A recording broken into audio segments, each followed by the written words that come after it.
Good evening and welcome to another edition of MoneyTalk with Melanie. I am your business diva, Melanie Collette, broadcasting live from beautiful Cape May, New Jersey via SHR Media and High Plains Pundit Talk Radio. Welcome everybody in the chat. I'm also broadcasting live on Facebook, and welcome Doug and Michael Jones and Sarah.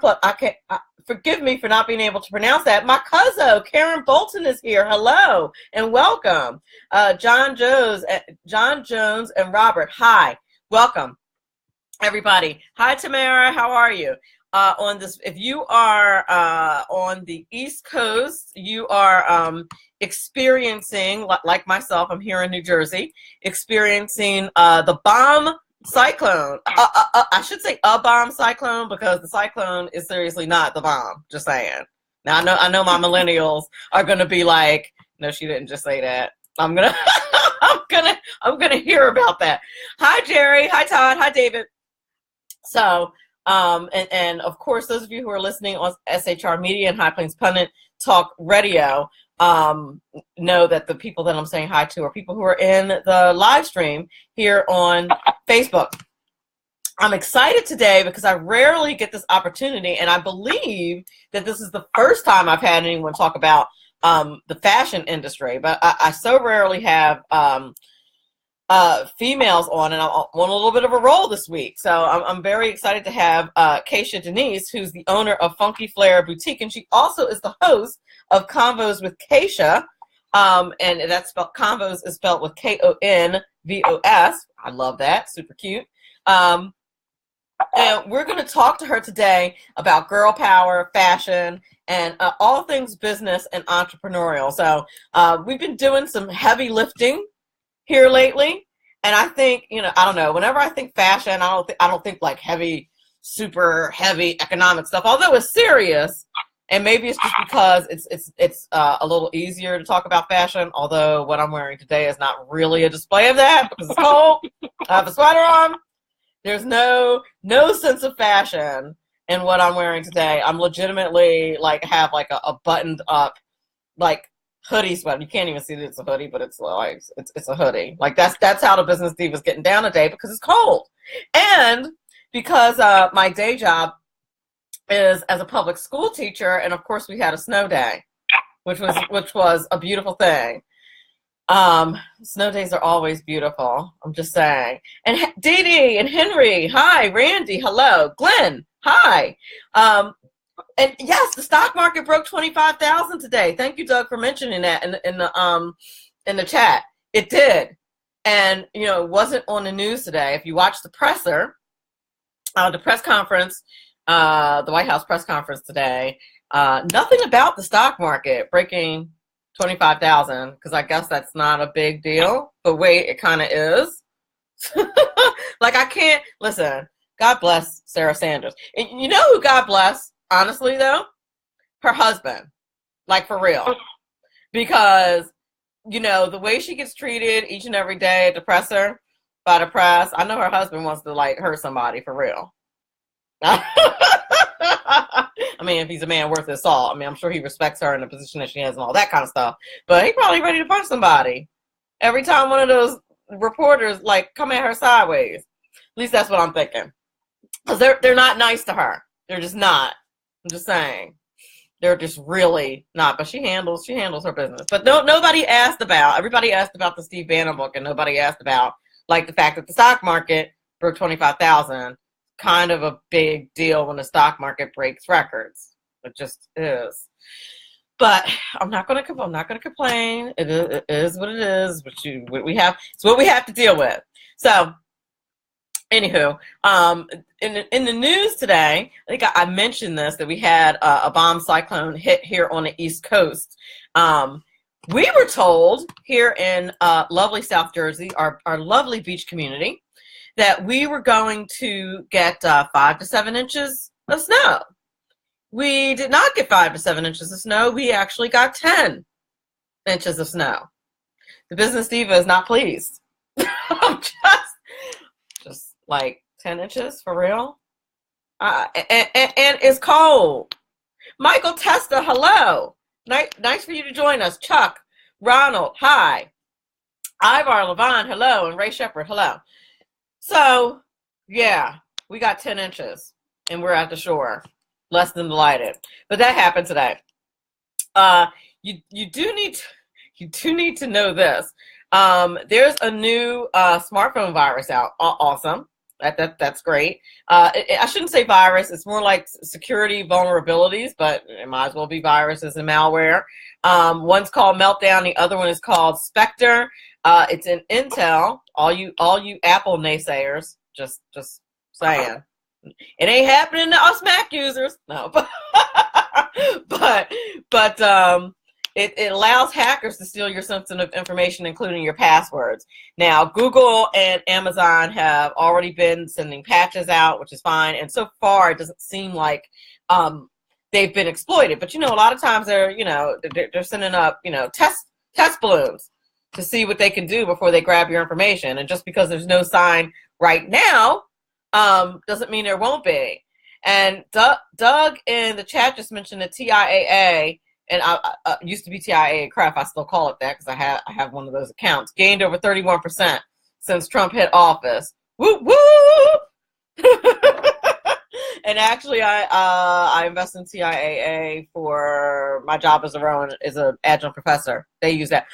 HP Pundit is here. The one and only Dan Butcher. Hi. And of course, he wasn't here yesterday when I gave him and Zach Sean a major shout out. For just allowing me to broadcast on their network and having faith in me. Super, just feel super privileged that I am on HP Pundit Talk Radio and on SHR Media. Just really, I feel privileged, and I'm glad that they give me their air to do that. So hi, HP Pundit Dan Butcher, good to see you. Hi, Troy. Let's see what else is going on in the news. Those of you who are getting Teslas or planning on getting a Model 3, they are still having major production problems, like major. I'm not a Tesla girl, not because I don't think they're awesome, but because it's a smidge out of my price range, like just slightly. Like, it was just like $1,000 less, I'd be right in there. I'm kidding. Eden Gordon Hill is here. Hi. That's my publicist who I absolutely adore and who's just fantastic at her job. Welcome. Let's see. What else do we have to talk about? So Tesla users, you will still be waiting for your Tesla. Finally, IBM is suing Expedia for patent infringement. Now that's interesting. First thing I thought was interesting about that is that I didn't know IBM was still around. Okay, I'm kidding. You guys know I'm a tech girl. I didn't even realize that they were still here, IBM. But apparently they are, and they're suing Expedia because they're saying that that the travel site has used patented technology from the 1990s. And they actually settled with Priceline for doing the same thing. So they might, I suppose that means that they have a pretty decent case. Hey, thank you, Dan Butcher, for posting the link to the Tesla Model 3 production situation. Apparently it's because of one of their suppliers, but thank you, Dan, for that. Okay. Also, and I guess I should probably mention this, I have a little cold going on. But if you're going to have a cold, if you're going to wake up like super congested, do it on a snow day. That's what I recommend. Teachers are super spoiled. Not going to lie. Like when I was in the corporate, only part that I don't miss about private industry is like if I worked in private industry, my boss would be like, "You coming to work, right?" But teachers, no, we don't do that because kids and snow and danger on the roads and lawsuits and whatnot. So that is the one big plus side of being a public school teacher. Other than that, the system kind of eats my soul. But that's a different show. That's a different show. And welcome, Anna Moore. Welcome. So Anywho, you're listening to Money Talk with Melanie. I am your one and only business diva, Melanie Collette, and we will be back with Kesha Denise. Very excited to talk to her. She's the owner of Flair Boutique, and she is also the host of the podcast Konvos with Kesha, spelled with a K, and we're going to talk to her about all things fashion, girl power, and all the business and entrepreneurship that goes along with it. We'll be back on the other side of the break. Having a pro-American president will reap tremendous benefits in the new year and beyond. Hello, I'm Ron Edwards. On today's page from the Edwards Notebook, for decades, the United States has been taking it upside the head as the United Nations did everything possible to undermine American interests and sovereignty. Whether it was Agenda 21, which is designed to directly vanquish our national sovereignty and personal unalienable rights, or to bash us for acknowledging Israel's right to exist and thrive as the only nation in the Middle East that even comes close to allowing freedom for all who live in what God has called the apple of his eye. But when UN Ambassador Nikki Haley announced that the U.S. will slash spending on the United Nations by $285 million, that to me is indicative of an administration that is willing to put American interest first, although I personally think and hope that further cuts to the United Nations are necessary. That should serve as a warning to nations around the world that America is no longer their ATM machine, and a source of encouragement to my fellow Americans who will benefit from now having a pro-American president working on our behalf. Happy New Year. God bless you. God bless America, and may America bless God. I'm Ron Edwards. Sponsored by the Tri-County Liberty Coalition. My name is David Barnett, and I've been helping people buy and sell small and medium-sized businesses since 2008. So far this year, I've gone on 5 vacations. It's because I've got my own business. When you get tired of being managed by someone else and you decide that business ownership is right for you without the risk of starting your own unproven enterprise, then come over to businessbuyeradvantage.com. There are over 100 YouTube videos on buying and selling businesses that you can watch for free. That's businessbuyeradvantage.com. Who likes paying taxes? Nobody. That's why Eva Rosenberg from TaxMama.com wants you to pay less of them. Read Small Business Taxes Made Easy and learn how legally hiring your spouse and children can slash your taxes. Learn how to set up a business plan that minimizes taxes, the benefits of setting up an exit plan, how to avoid getting audited, and how to legally increase your deductible expenses with better record-keeping techniques. Don't let the IRS squeeze you out of every penny. Visit TaxMama.com. Click on Ask a Tax Question to get free answers to your tax and business questions. That's TaxMama.com. And welcome back. You're listening to Money Talk with Melanie. I am your business diva, Melanie Collette.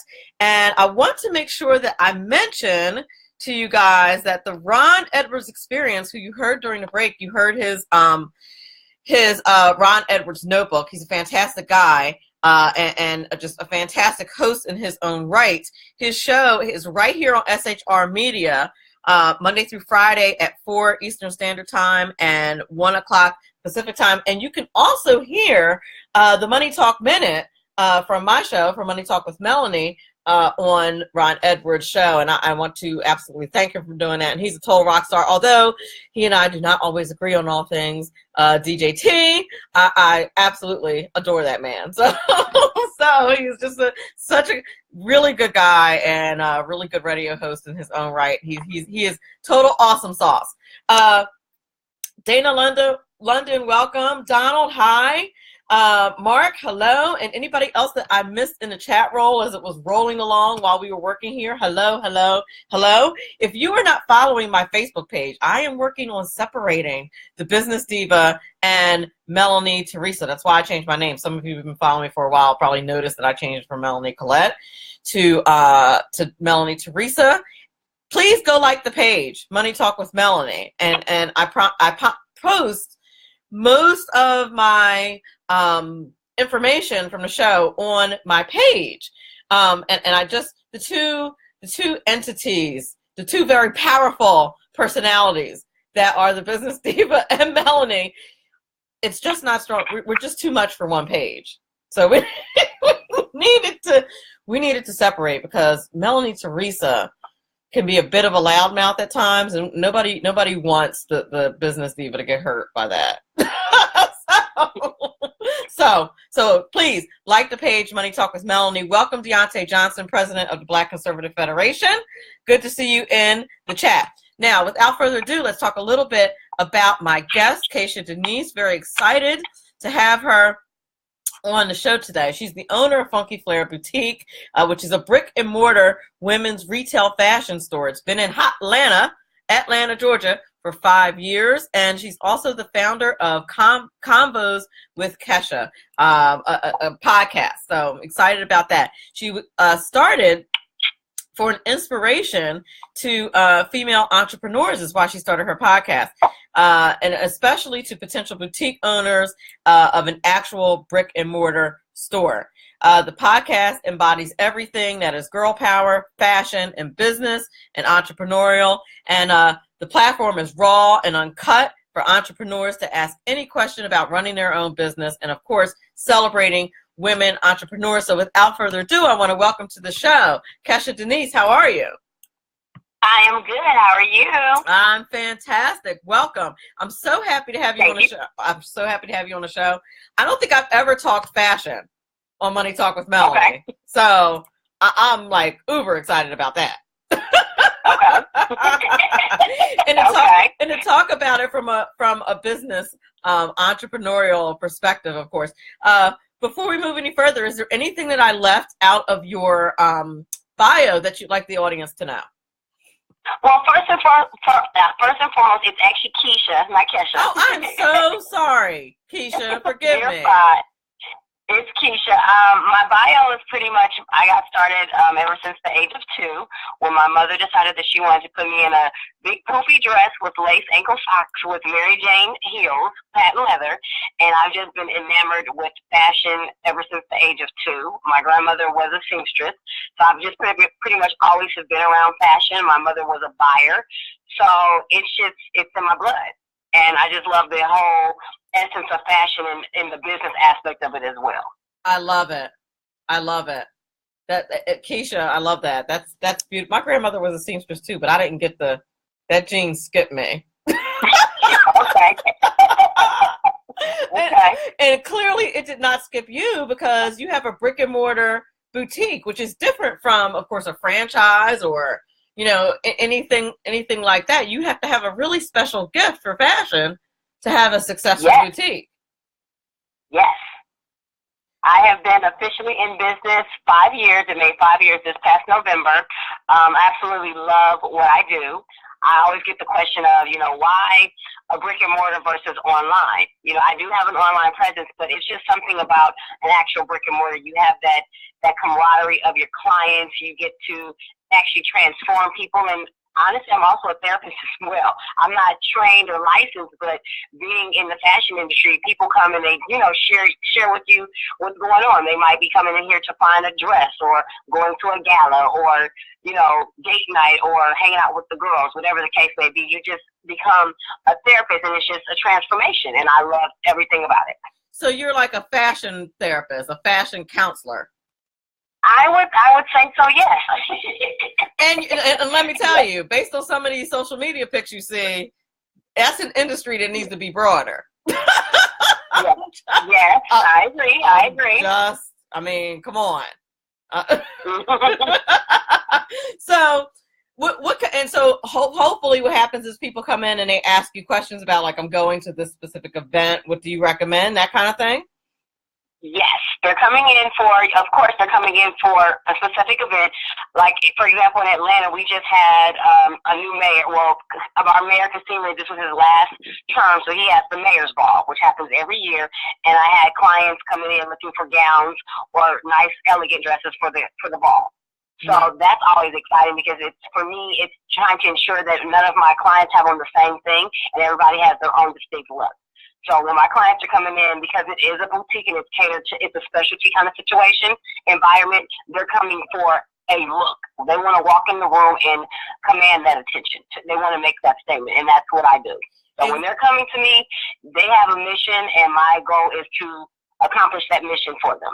That makes a lot of sense. And actually, for those who are not fashionistas like yourself, explain to the audience what the difference is between a boutique and, say, I don't know, your Macy's or your Lord and Taylor's and things like that. Okay, well, a boutique it's a specialty store. You're literally coming in for a one-of-a-kind piece, whereas a Macy's may have 12 of the same exact shirt, same exact color, whereas in a boutique, it's specialty. In my store, I literally carry one of each size. So that's one small, one medium, one large, one extra large. That's it. That's all. So when you come to my store, if you see it, I highly suggest that you buy it right then and there, because if you say, "Oh, let me think about it," 98.2% it will be gone when you come back. And that makes a lot of sense. But also, what you're paying for there, and especially for things like you were saying, the governor's or the mayor's ball, you want to have a different. You don't want to walk in the room and three chicks have a dress on. Now, men, I know you guys probably don't get that. Not at all. Not at all. And the likelihood, and for me, because I only carry one of each side, the likelihood of 3 of my clients being in the same place at the same time is very rare. But then again, that's when I come in, the business aspect of it. If I know that I have a client, 3 of those clients are coming to buy something for the mayor's ball, that's my job to ensure that they're not looking the same. Yeah. If I have a client that says, "Oh my goodness, I want that red dress," that red dress, that probably will be at the gala tonight. I don't think you would want to wear that. So they trust me to ensure that they're not going to look like a potential another guest.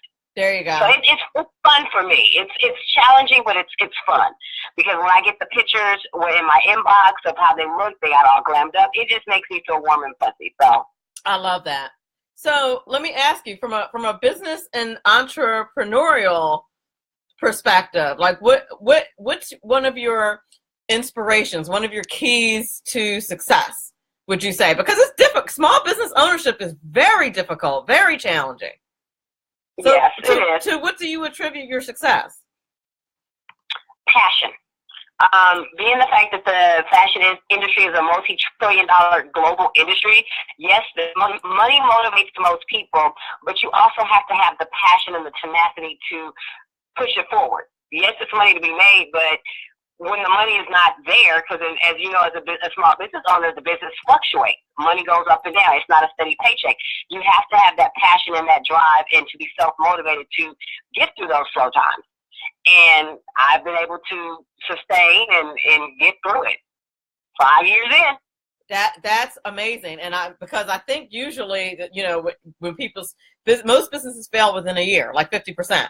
Correct. So Correct. that is, an absolute, success story. And so what advice, let me back up. Besides your passion, what from a nuts and bolts business perspective do you have as like your best practices or your best advice or your best recommendations, just strictly from a business, running the business?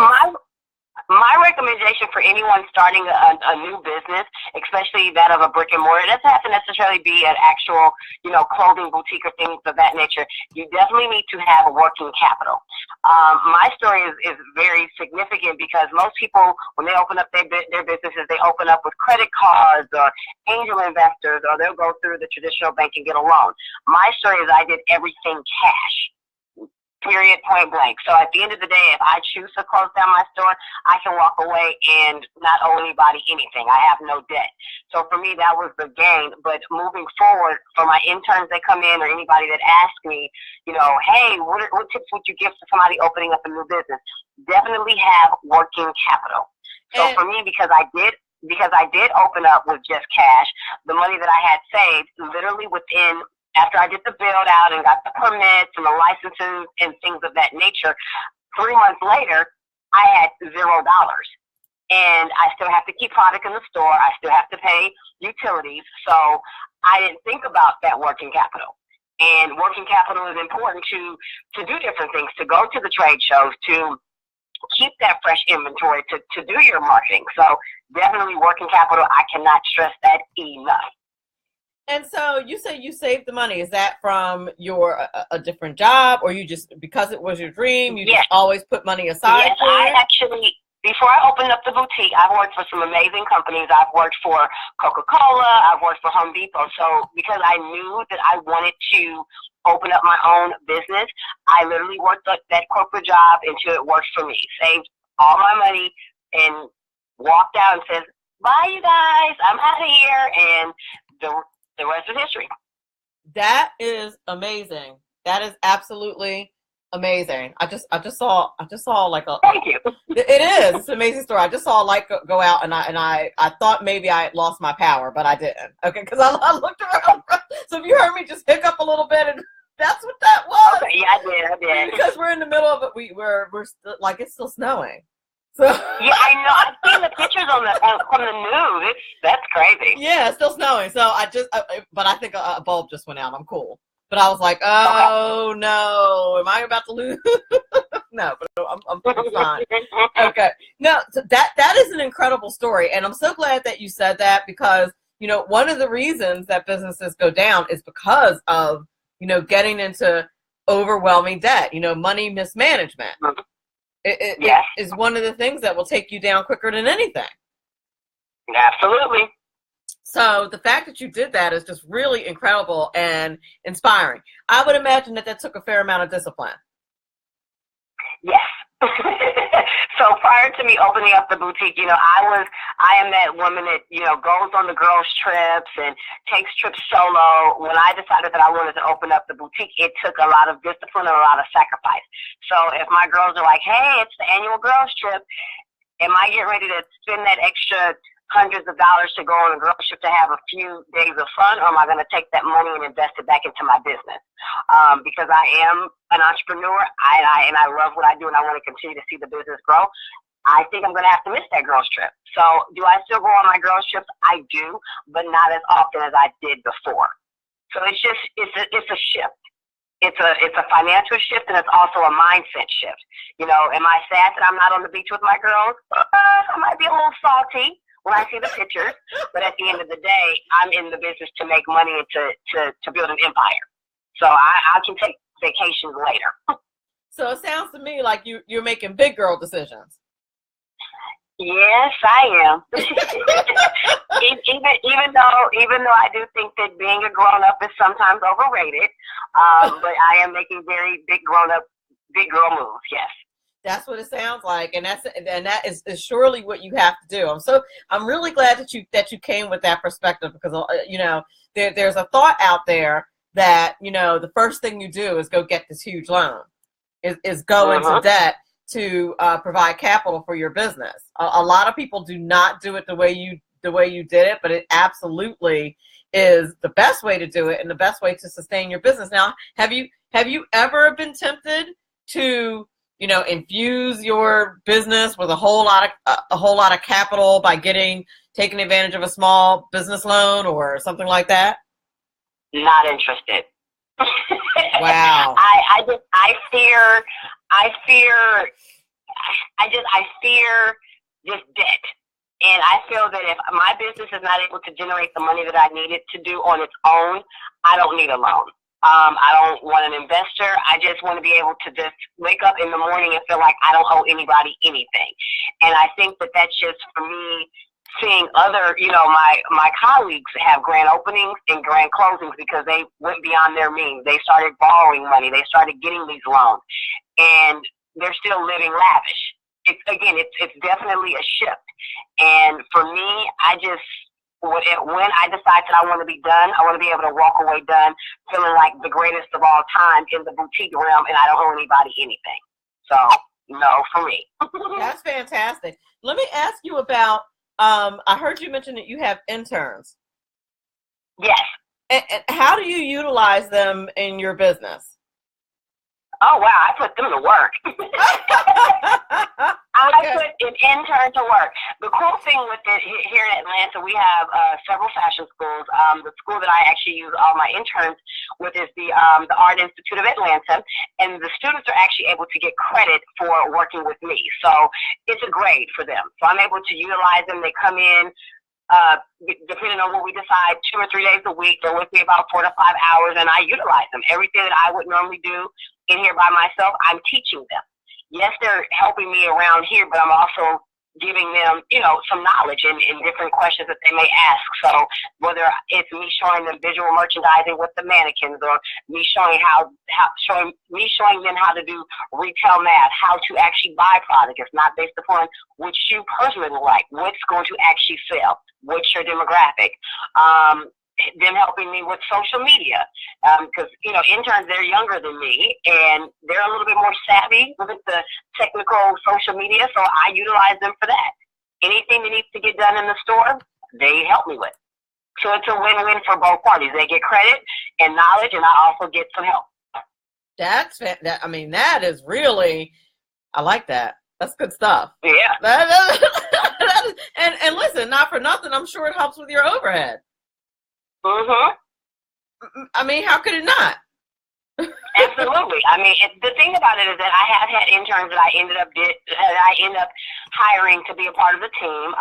And what makes me feel really good is that apparently I have taught them very well, because when they have decided to move on for, different opportunities, they always call me for references, their employers, and they always give me rave reviews that I taught them what they know. So that makes me feel good. So it lets me know that I'm giving back, in a sense. They're learning from me, and I'm learning from them.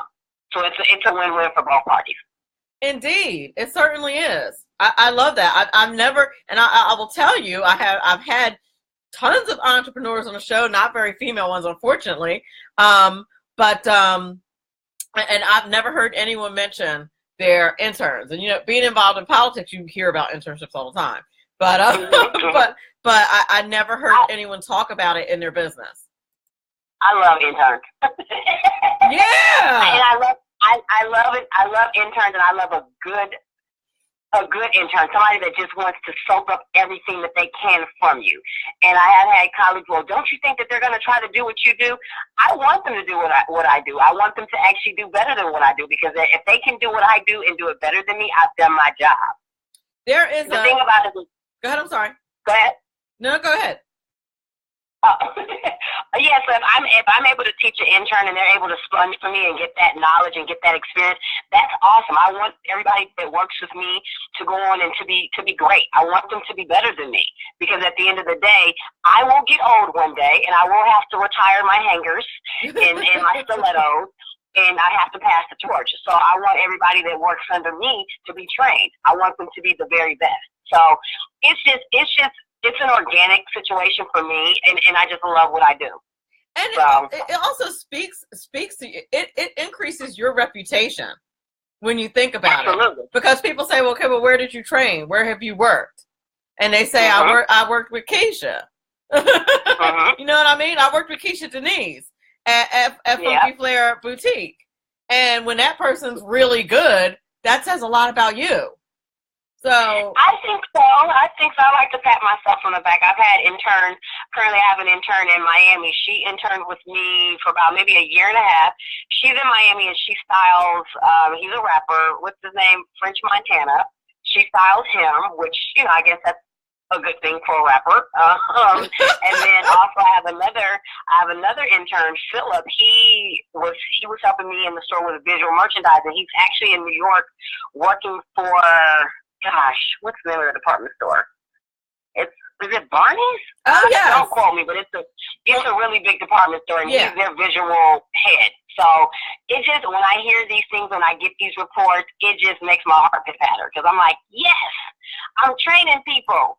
I am sending them out into the world to be great, making money. I love that. That's what it's about. Here's what I love most about that is that whether you are a spiritual person or not, that whole concept of giving, and that giving will expand, you will expand through your giving, is a biblical and spiritual principle, and it works whether you're a believer or not.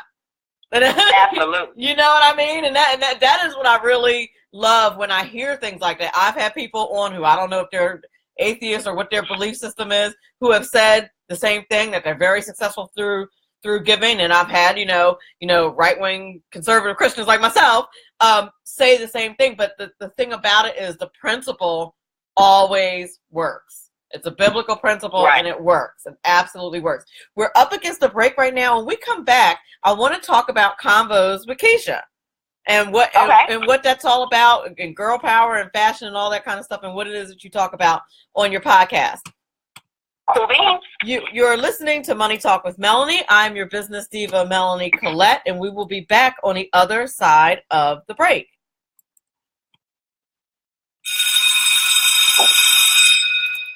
Welcome to this week's Money Talk with Melanie with your business